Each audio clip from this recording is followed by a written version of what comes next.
Hello everyone, welcome to our YouTube channel, and for today we will be featuring this beautiful plant called the Graptoveria opalina.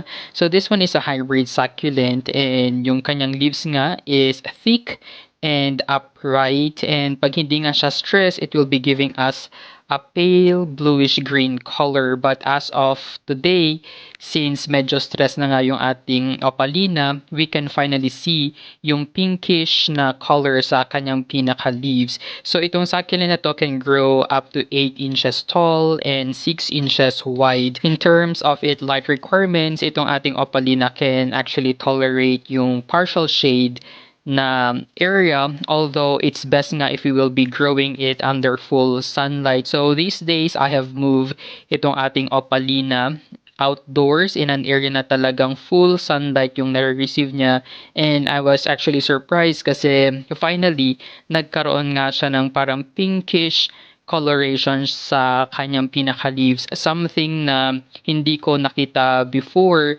and dati hindi ko masyadong pinapansin itong opalina, but right now na naging pinkish na yung color ng kanyang leaves, finally ayan na kuha niya na yung attention ko, and definitely I will be putting it in this full sunlight area until I can achieve yung pinaka sun stress na color niya.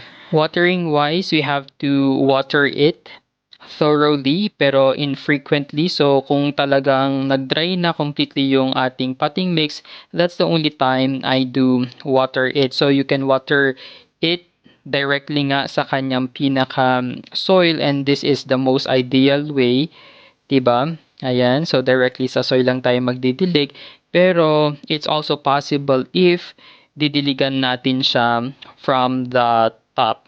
Ayan, so kumbaga babasain natin yung kanyang rosette and even yung kanyang pinaka-leaf. So just imagine na pag pinapaulanan nyo sila, 'di ba, talagang completely wet even itong pinaka-top na leaves. But syempre after, we have to remove yung mga excess or nag-collect na tubig dyan para maiwasan natin yung crown rot and any possible fungal diseases in the future. In terms of its propagation, you won't really have a problem with the succulent kasi sobrang dali niya ring i-propagate. So, pag magtatanggal tayo ng leaves, we have to just simply remove it sa pinaka-stem ng ating opalina, and it should look something like this. Ayan siya. So, dapat malinis yung pagkakatanggal natin ng leaves sa pinaka-stem para maging successful nga yung pag-propagate natin sa kanya. Let's try to remove more.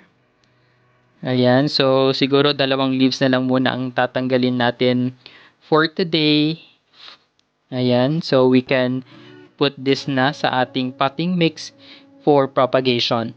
Another way of propagating this is through stem cuttings, pero syempre I don't want to cut itong ating pinaka-mother plant today, but instead I will just be cutting this offset na tumubo nga dito sa pinaka ilalim. So I think mas mabilis siyang lalaki pag itatanim natin siya separately. So all you need to do is make a clean cut sa ating cutting, and immediately after we can plant it sa ating potting mix. So yung potting mix na ginagamit natin is just Alnos Compost with pumice stones, and yun, mabilis talaga siyang magka-ugat every time I use itong potting mix natin na ito.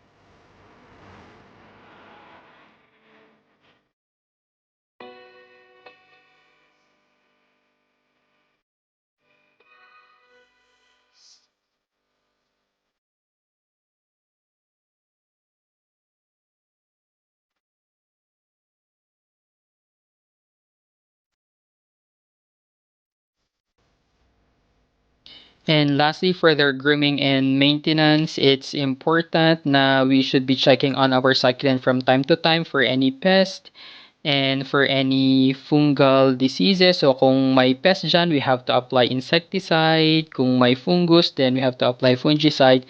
So kumbaga, we really have to look after them if we wanted na magkaroon ng healthy succulent like this. And syempre, it's also important na pag nag-aalaga tayo ng opalina and other succulents, we need to make research na specifically for this succulent kasi hindi lahat ng succulents magkakapareho. Some of the succulents prefer yung shaded area, while other succulents prefer yung nasa full sunlight.